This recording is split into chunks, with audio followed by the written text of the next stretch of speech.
Welcome everyone, I'm Ricky from TechTalk and finally I'm in front of the camera. Everyone's been asking me to, so here I am in front of the camera. So today we've got a review on AOC's CU34G2X, which is a 34-inch curved gaming monitor. And I've really enjoyed my time with it, but it's finally time to bring you my review.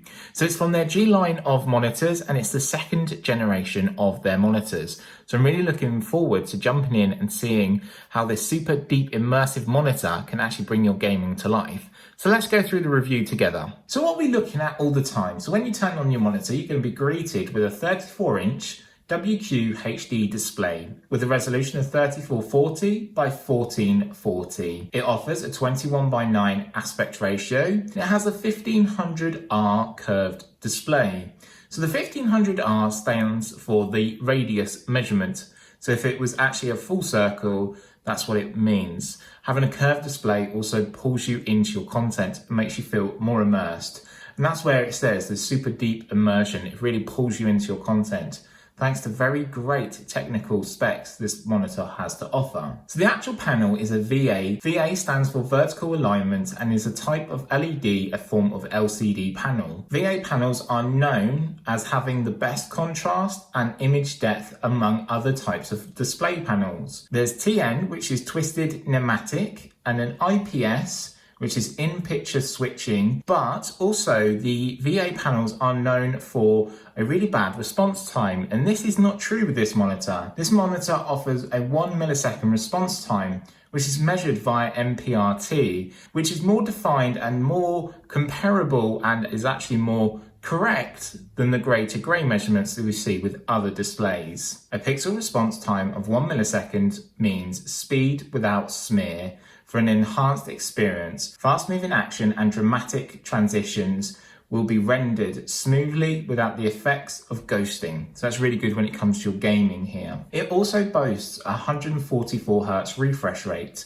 Equip yourself with twice the frame rate of other monitors. So that's a really good step up, which means you can say goodbye to image stuttering and blurry motion. With a 144Hz refresh rate, every frame is rendered sharply and in smooth succession, so you can line up your shots accurately and appreciate high-speed races in all its glory. Fantastic to see, and it is great to see firsthand. So as you know, I'm not a gamer as such, so I've been testing it with a console, and I've also sort of had a little play around with my MacBook, but I would still like to build my PC gaming rig. So please, any hints and tips, drop a comment down below. It does offer sRG coverage of 119%, which I think is really good and really helpful. When I've been editing my photos, it's been accurate and the colours look sharp. It offers flicker-free technology, so this is great for those that may sort of experience a flickering of the monitor, but this is really good technology to have on here. It has 300 nits of brightness, and I think it could be a bit brighter. The actual display itself will display over 16.7 million colours, so everything looks true to life and it's a real experience to view this in multiple different colours and multiple different ways, which I am showing you as I'm going through. So it has a couple of extras, so one of them being is picture in picture. So this is where you can have a little picture in the corner of, like, say, a video, and then obviously you could then be working. Or you can have picture by picture, so this is where it splits the monitor and there's a picture by picture with two different input sources. Again, a really nice thing to see. So for those that are PC gaming, this is going to be one that you really want to know about. And that's AMD Adaptive Freeesync technology. So the AMD Freeesync technology ensures that the GPUs and the monitor's refresh rates are synchronized. They talk together, making it absolutely sublime to play gaming, which provides a smooth, tear-free gaming experience. And you will be able to appreciate the low input lag if you're looking for the best quality visuals in fast-paced gaming. So it's really good for like first-person shooting or the high-level racing. But no, it's a really nice experience there. And obviously the GPU and the monitor refresh rate talk to each other, and you can set that up and away you go. So one of the other features this monitor has that makes me feel more immersed and pulls me in is the curved ultra-wide display, and it makes you feel immersed in your content. If that's tearing around a race course, or if you're in Warzone and getting that critical shot, it feels like you're there right in the moment, and you're not distracted as well by big bezels, which is really nice. It just seems so seamlessly and so enjoyable as well. For the gaming that I've done on my console I've really enjoyed it. Yes, I had a little go with the MacBook Pro, as I mentioned, but through the console, really good. And obviously it met all the requirements of Xbox. I think there was just one, which was Dolby Vision, but otherwise they were all met. And obviously you'll see that in the video as well. But really great experience. It really just pulls you in. Like you said, I was playing Forza Horizon. It just pulls me into my content. If you're playing Warzone, you can get that critical shots and just enjoy your time gaming. It is harder to pull away as well. So the display itself is quite ergonomic in the way it can move, adjust and change. So it offers the ability to change the height, you can tilt and swivel as well. So there's different options that you can change and move. And it's really important that we focus on this at the moment because we're all working from home. We all have to make sure the monitor is in the correct position for us, as well as having a good chair and supporting our back. Because if you're doing long gaming sessions or you're doing long days at productivity, or for me when I was working and using this monitor for my daily work, it was important that it was at the correct position for me, because obviously I have to go quite close to the monitor, so I bring it down in height and maybe tilt it up, just making it a little bit easier to read.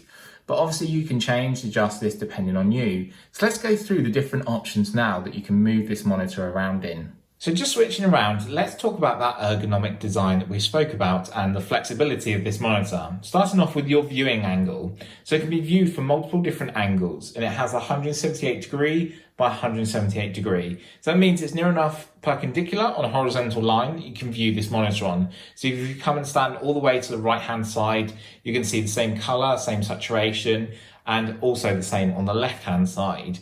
Obviously there might be a little bit of tinge in the color there, just because you're coming past that point of very close of not being able to see what's on the display. But being curved, it means it pulls you inwards anyway. So the next one is to swivel our monitor, and that is 30 degrees to the left or to the right of center. So with our monitor, we can just use one hand and swivel around. Quite nice and easy. So obviously, like I said, it might not be dead center, so it might seem to go around to one or the other, just depending. But that's your swivel effect there. So if, say, you had it in a corner of a desk, you can then sort of swivel it around, just make it more central for you to see it, which I think is really important. The next option is to tilt your monitor. So I'm going to tilt it up to show you first of all, and then I'll show you tilting it down. So tilting it up, it's going to be 21.5 degrees. So that looks like this.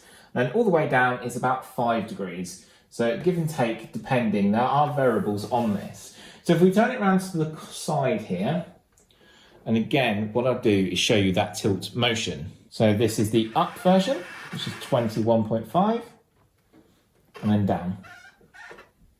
So that's your options of tilt there. So there are some options there, which I think is really nice.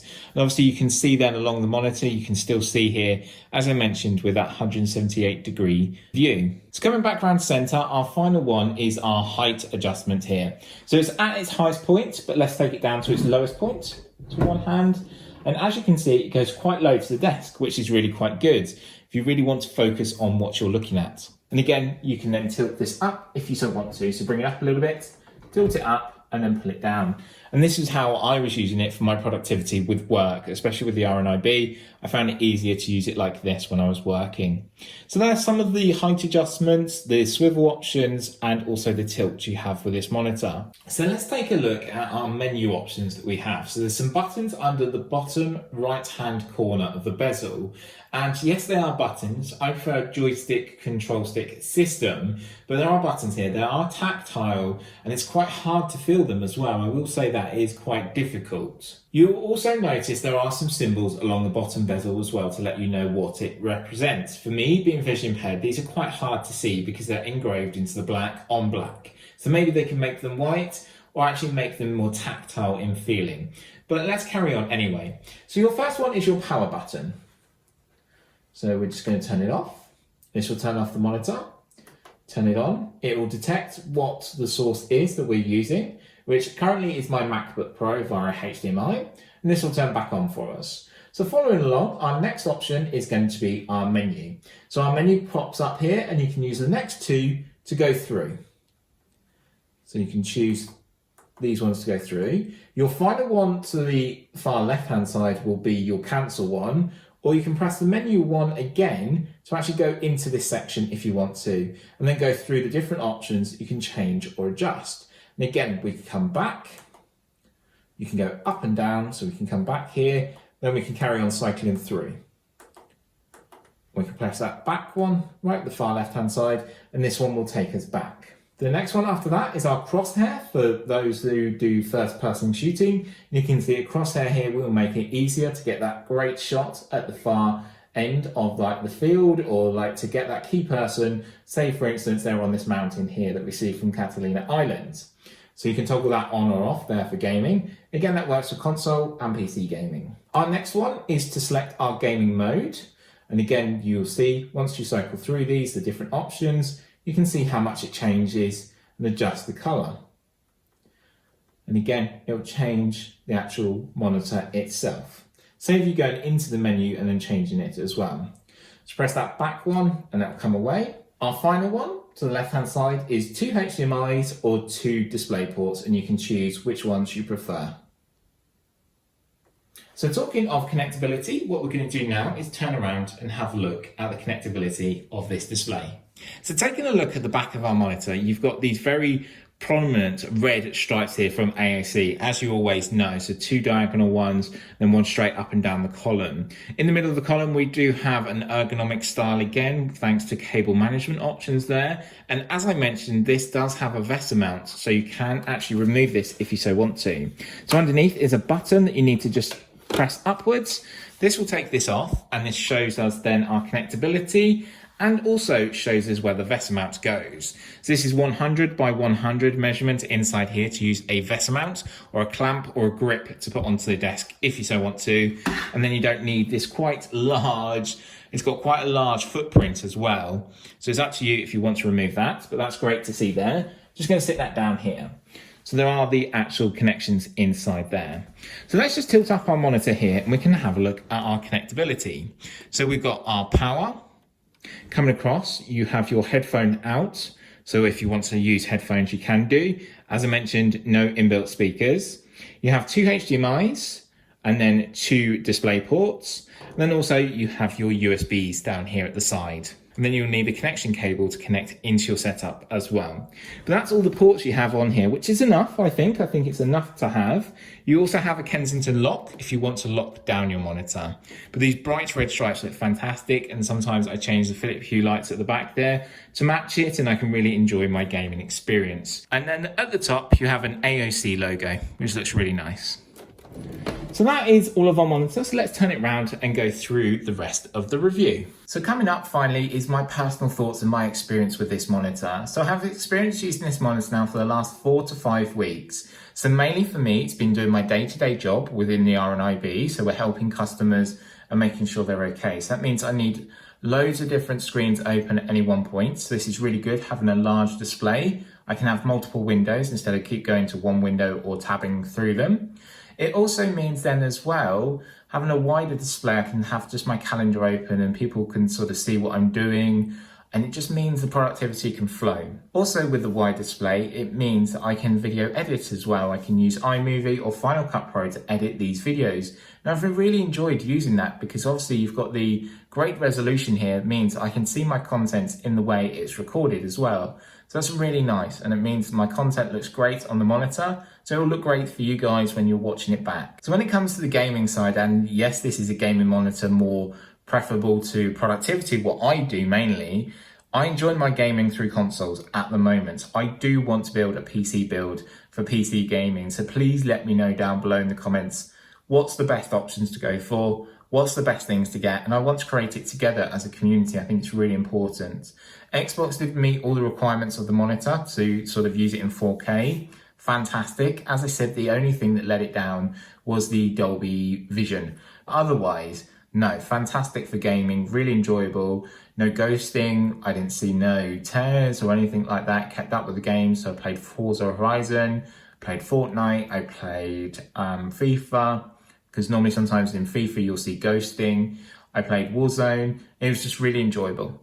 Yes, I wasn't great at my gaming, but it was enjoyable to play, which is a good thing. So when it comes around to PC gaming, this is where this monitor really shines, I think, with the key aspects of 1 millisecond response time, which is fantastic, 144 hertz refresh rates.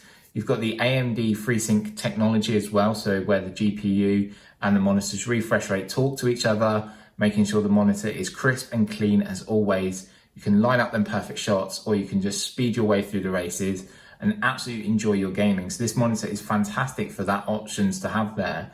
And like I said, I will bring in a PC build and we will be testing out PC gaming with these new monitors as they come along. The other point that I just want to pick up, as well as sort of talk about, is we're all working from home now, a lot more of us are. We have to be very careful of our work-life balance and also our posture when using a monitor. So make sure you've got the correct chair at the correct height for you compared to your desk. There's loads of videos online, so I might link one down below where you can find out the best position to sit in, and also setting up your monitor. Make sure it's the right height, it's the right level, so you can change the height with this one, you can change the tilt, and also you can swivel into position depending where you have it on your desk. So for me, when I'm doing my work, it's mainly centered, right in the center, making it easier for me to see. As being visually impaired, as you know, I have to make sure that it's very close for me to see. The magnification as well, I just want to step on the point there of the magnification through Mac and Mac OS is great, it's pinpoint and it's sharp as always. So finally it's coming to the end and I want to talk about availability and pricing. So it is available from Amazon UK or other retailers, and at the time of recording this video, the best price I've found is £457 from eBuyer. So I'll link this in the description, and also in the description you'll find a link to AOC's website where you can go and find out further information about this monitor. If you are left with any questions or queries, please leave a comment below and I will be more than happy to help out. Whilst leaving a comment below, why not leave a like on this video or subscribe to stay updated with my latest videos. It really does mean a lot to me. We're growing so fast now. Thank you for watching, and I hope you've enjoyed this review of AOC's curved gaming monitor here. It's really been exciting, and sadly it's got to be packed and go away. From me, Ricky, thank you very much for watching. Stay safe, stay well, and I'll see you in my next video. Bye for now.